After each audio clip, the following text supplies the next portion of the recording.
What up, YouTube? I am your host, Mediocre, tutorials and reviews, back in here with one more video. Y'all already know what time it is. It is time to get active, all right? Shout out to the feminine fancy. I am not familiar with her as a content creator, but she's got over 100,000 subscribers. So we gotta check it out. Shout out to my Discord, my Patreon gang. This is actually linked down there. Appreciate y'all, all right? My honest opinions about hypergamy. Now, I will say this. I haven't seen this video. Generally, when you get onto the femininity side of YouTube and I start speaking about hypergamy, I am used to seeing low integrity content creators talk about it, but they're really talking about gold digging, okay?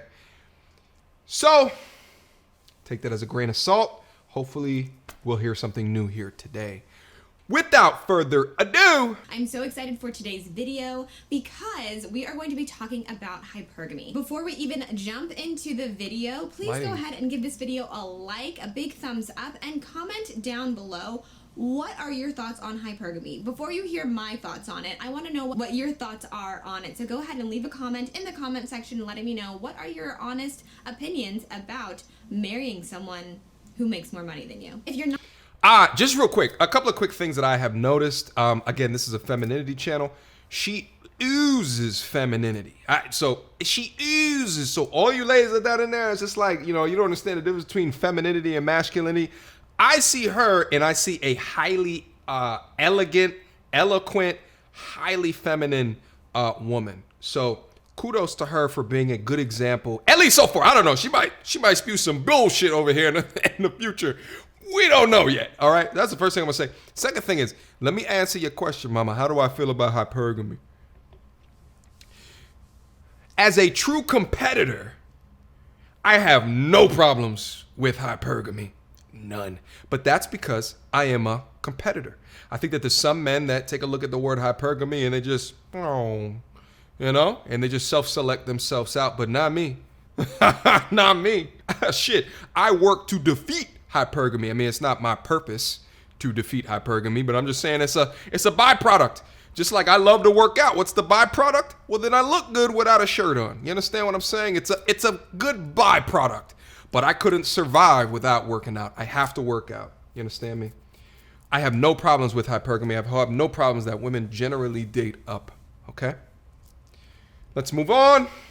Not familiar with this term, hypergamy is basically the idea that you date or marry above your current level or your current status in life. So for example, if you make $50,000 a year, being hypergamous means that you only date or would consider marrying someone who makes more than you. So someone who makes 90,000 or 100,000, things like that. The first thing that I want to discuss here is that before you even get into any kind of relationship, you need to be very clear about your goals with said relationship. Are you looking to get married?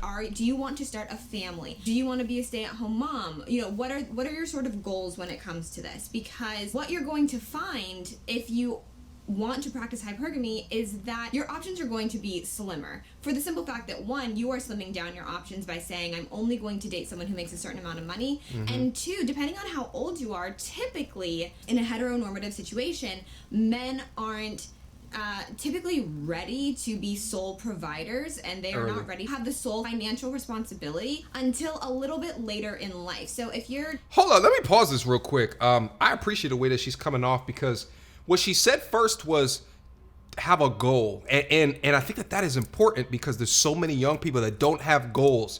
So if you don't have a goal of where you see yourself in 10 to 15 years, how do you know how to reach a goal of where you see yourself at? And usually that goal is going to help you define your happiness or your joy within your life. So first she says start out with a goal. Now, if that is your goal, she says, then she brings in the reality. She brings in some reality of you're going to slim down your options.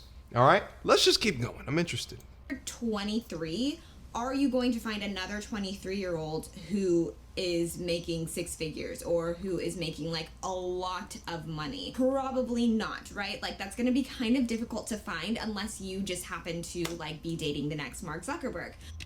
However, if you are not, and you don't fall, and you're not dating a celebrity, and you don't meet some random guy who has started a successful app, then chances are it's going to be hard for you to find someone in your age range that makes the amount of money that you would need to kind of to sustain two people. Now, because of this, you might have to date older, and I'm not telling you to date like a 45-year-old if you're 23. However, you just have to be aware of the fact that chances are to find someone who is more established in their career, you're looking at someone who's going to be older than you. The next thing I want to talk about when it comes to hypergamy is probably my biggest issue with it. And again, I'm not even saying I have issues with it. I have issues with how it's being portrayed on social media. Not everyone is going to marry a millionaire. Not everyone is going to marry a billionaire. And I feel like the rhetoric that I'm seeing and the language that I'm seeing on some of these Instagram pages and some of the comments that I'm reading are from women saying, I'm not going to marry or date someone who doesn't make at least six figures. Or I've seen, I'm not going to marry or date someone who doesn't make at least $1 million. Do you know? I don't know if they're expecting you to make $1 million a year. I'm not sure. But do you guys realize like what that means? Like that's a lot of money. And I think realistically, okay, let's just run the numbers really realistically. Quick. Okay, this is actually very difficult information to find. But according to this article on Quora, it says about 0.2% of taxpayers make $1 million in a given year. Yeah. Okay? 0.2% of taxpayers. Now, I found something else that was really interesting. Now, someone asked this question on Google. What jobs make millions of dollars a year? A-list actor, corporate CEO, NBA player, screenwriter, banker, law firm partner. A-list actor, NBA player, screenwriter. Do you know, okay, from someone who is an actor and from someone who myself and my partner are both in the entertainment industry, do you know how difficult screenwriting is and how difficult it is to make money? Like, okay, I'm digressing right now, but the point that I'm trying to make is that it is very difficult to make $1 million in a year. And if your standard for who you want to date and your hypergamous goals is that you want to be with someone who makes $1 million a year, you know, that just is very unrealistic. I'm sorry, I just have to tell you. But the point. Let me say it for you, mama. Let me say it for you. Do you qualify? That's what she wants to say. I don't know if she's going to say it. Do you qualify? What gives you the audacity to think that you should qualify for the 0.2% of all taxpayers? What makes you think? Are you worthy of the 0.2%? Are you of the 0.2% of women? And then let's go to $100,000 per year. Are you in the top 10% of women to attain or qualify for a dude that's in the top 10% of men? You gotta ask yourself that question. If not, you're living in delusion. Delusion. That I'm trying to make is that everything is relative, and it's very important that if you are looking to date or to marry someone who makes more money than you, then you're being realistic about it. Like, it's fine. If you want to hold out for your billionaire or your millionaire, you go ahead and do that. The next thing that I kind of have a little qualm with when it comes to this is that I feel like hypergamy tends to put money above morals and above values. Facts. Or at least it puts them on the same level, which I fundamentally disagree with. I'm not saying that you should get with someone who has absolutely nothing to bring to the table because he's a good person.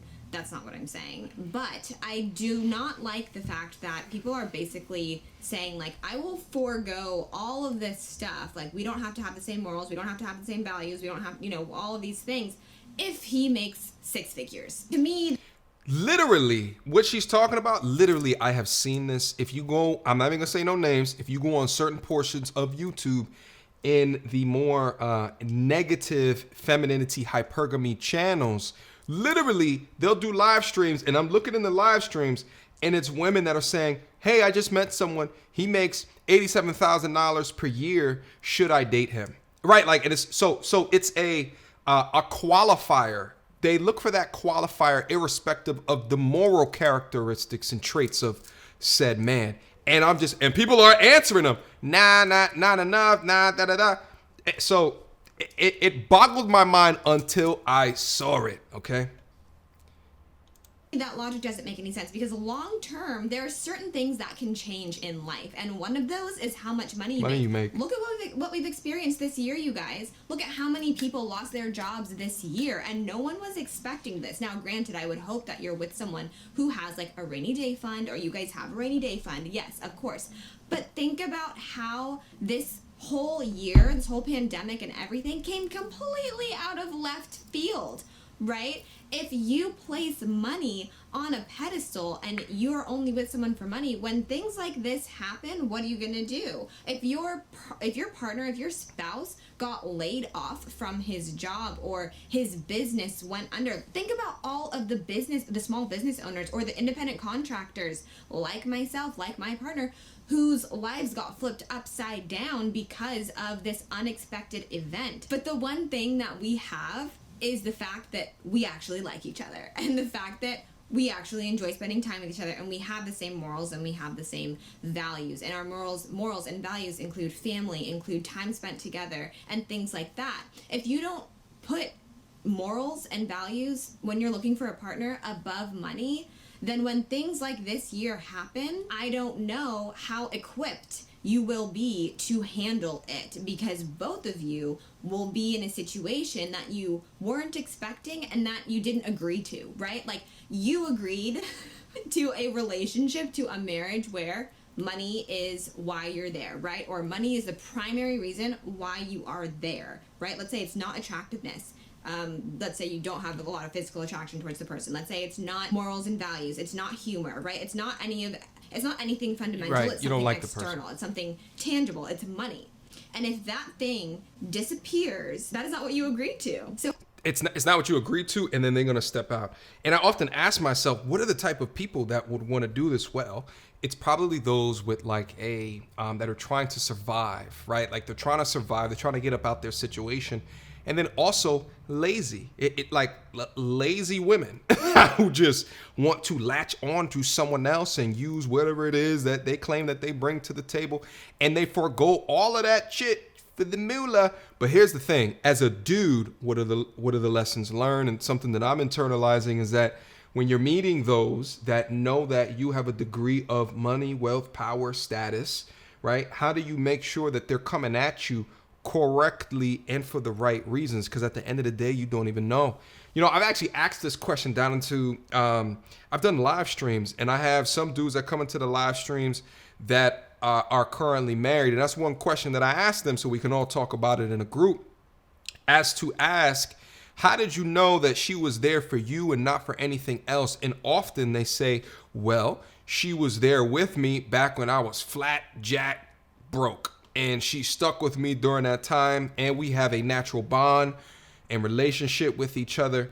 Boom. But for those that are doing what I'm suggesting, which is go on your path and building who you are up as a man, so you can look back and be 35 like I am, or like what she was describing, and to look back and go into, you know what I'm saying, the mid-ish 20s, and go take a look and swim around and see what's going on. How do you make sure that that 23-year-old is not looking at you like a meal ticket? All right, listen, that's all I'm going to go through in this video. There's over 10 more minutes left into the video. Fantastic content. You understand what I'm saying? I think that it's good to see that there's some that seem to come at this space with good faith, good intentions.